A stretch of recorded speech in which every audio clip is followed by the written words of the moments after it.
What you're looking at here is a snapdragon, and it stayed in this spot throughout the winter. We had several sub-freezing days, going down to close to the low 20s. And a lot of things that I've read about snapdragons said that they're a tender perennial. But I did find a site that said that once they're hardened off, that they could survive through a harsh winter. And this one did exactly this. So it must have been a nice microclimate here up against the house. Unfortunately, I had some yellow ones that were gorgeous, and they died. And it could, again, be the placement. So just wanted to share that. Also, a lot of my brassicas have gone to seed. What you're looking at here is called Morse heading.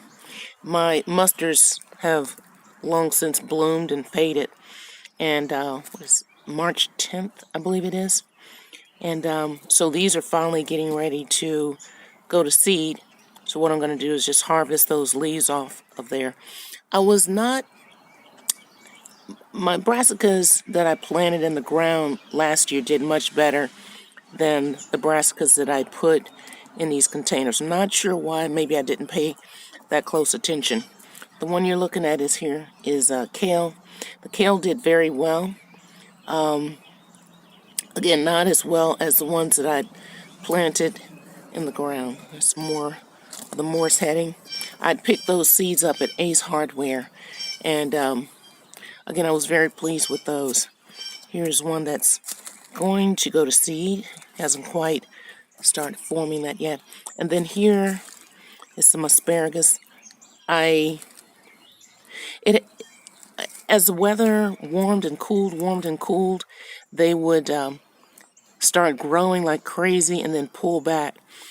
I really need to put these in the ground, but I just don't have a spot that I really want. And here's some more of those Morse heading. Like I said, I've already pulled my mustard. Now I do have, it was a surprise, I have a bathtub.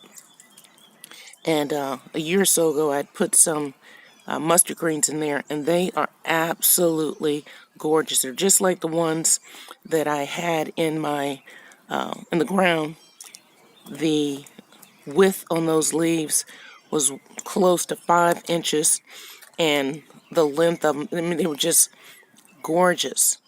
And I'm not sure, maybe the soil was a little bit too compact.